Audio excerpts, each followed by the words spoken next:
following story is a work of fiction created for entertainment purposes.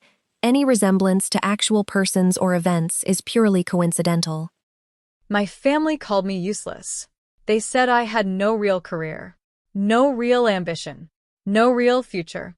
At every family dinner, they laughed about my life. My mother called me a disappointment. My older brother called me a burden. And my younger sister, she once told me I should be grateful anyone in the family tolerated me. What they didn't know was that every month I secretly paid their mortgage, their cars, their business expenses, their vacations, even my mother's medical bills. They thought they were living on my brother's success. They weren't. They were living on mine.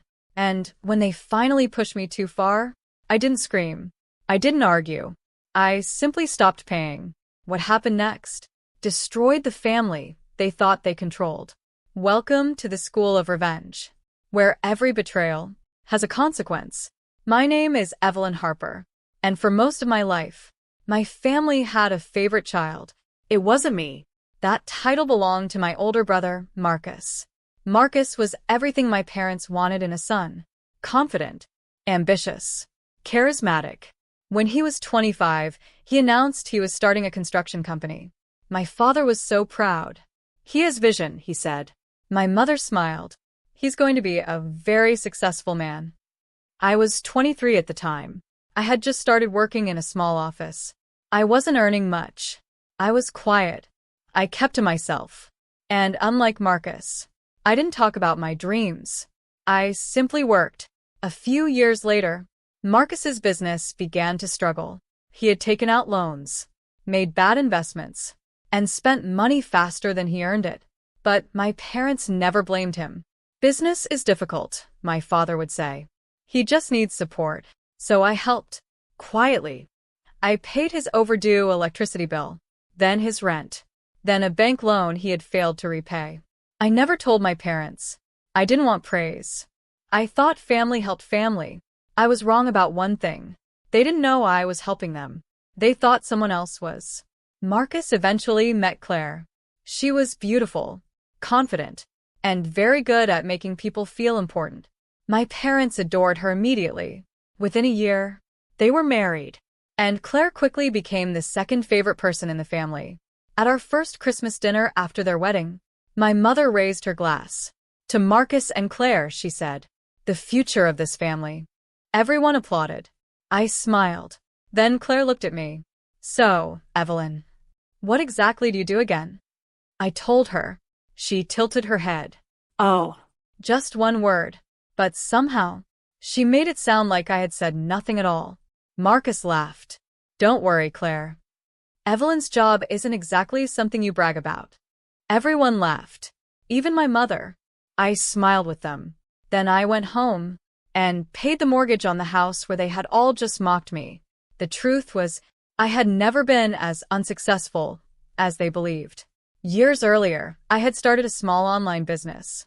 At first, it was barely enough to pay my bills. But I kept working. I reinvested every profit, learned, expanded, built quietly. By the time my family started calling me unsuccessful, my company had grown far beyond anything they imagined. I had employees, investments, properties, and a financial portfolio that I never discussed with anyone. But I kept my lifestyle simple. I still lived in the same modest apartment, drove an ordinary car, and dressed like the woman my family believed I was. Why? Because I had learned something early. People treat you differently when they think you have money. So I never told them. Instead, I watched. And I helped. When my parents needed a new roof, I paid for it. When Marcus's company was about to collapse, I invested anonymously. When Claire wanted to open a boutique, the money came from an account she never knew existed. And when my mother needed expensive medical treatment, I paid the hospital directly. My family thanked Marcus every single time. One Sunday afternoon, my parents hosted a family barbecue. Marcus arrived in a new luxury vehicle. Claire wore an expensive designer dress. My father smiled proudly. Look at my son. He's doing very well. Marcus smiled. Hard work pays off. I nearly laughed. because the money he used to buy that vehicle had come from a business account I secretly controlled. My mother turned to me. Evelyn, when are you going to do something with your life? The conversation stopped. I looked at her. What do you mean? She sighed. Your brother has built something. Your sister-in-law has her boutique. Even your cousins are doing better than you. Claire smiled sympathetically. You can't stay stuck forever. Marcus leaned back in his chair. Maybe Evelyn just isn't ambitious. My father nodded. Some people are simply comfortable being ordinary. I looked around the table, at the people whose bills I paid, whose homes I protected, whose dreams I funded. Then I smiled. You're right. Marcus looked pleased. See? At least she understands. I lifted my glass.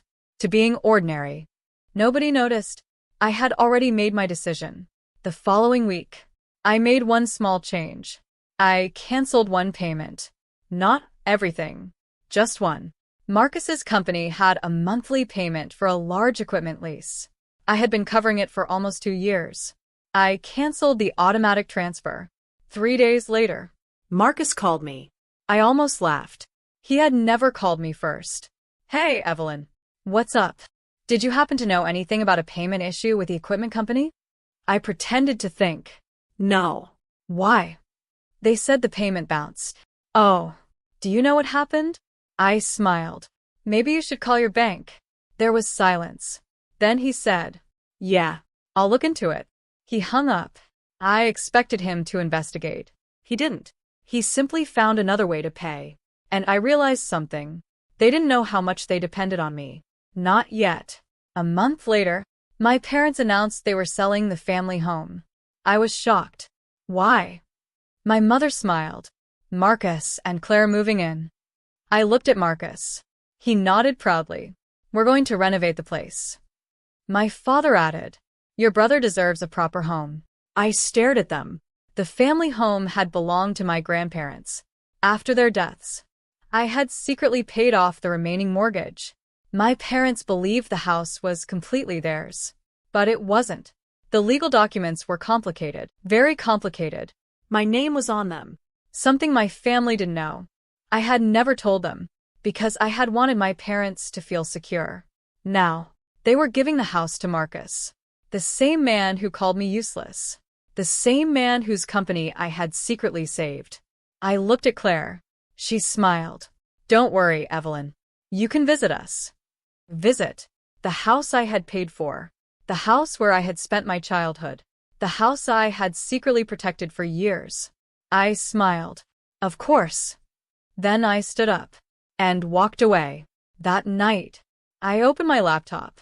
I looked at every payment, every transfer, every bill, every account. For years, I had been protecting people who didn't even respect me. I had mistaken sacrifice for love, and I had confused silence with peace. Then I opened a document. At the top, I typed 4 words. Family support. Terminated. The next morning, I called my financial advisor. Good morning, Evelyn. I need to make some changes. What kind of changes? I looked out of my window. All recurring family payments.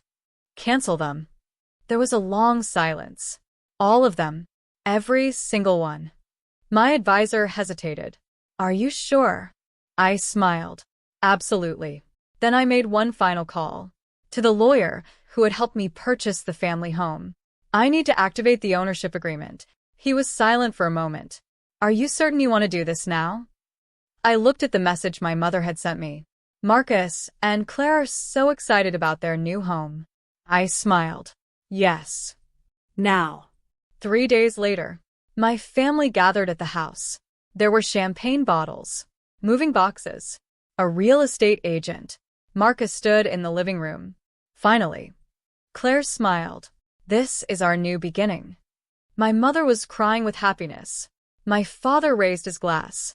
To our son. To the future. Then, someone knocked on the door. Everyone turned. A man in a dark suit stood outside. Are you Marcus Harper? Marcus frowned. Yes. I need to speak with the owner of this property. Marcus smiled.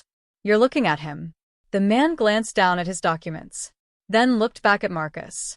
No. You're not. The room went silent. Marcus laughed nervously. What are you talking about? The lawyer stepped inside. I represent the legal owner of this property.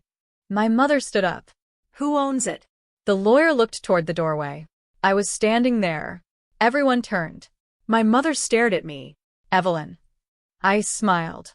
Hello, everyone. Marcus's face changed. Claire's smile disappeared. My father slowly stood up. What are you doing here? I looked around the house. Apparently, I've come to visit. Nobody spoke. The lawyer opened his file. Perhaps we should begin with the ownership documents. Marcus stared at me. You don't own this house. I smiled. You're right. I own the mortgage. His face went pale. Then I added, and the company you think you built. Marcus froze. I looked directly at him. We need to talk about that too.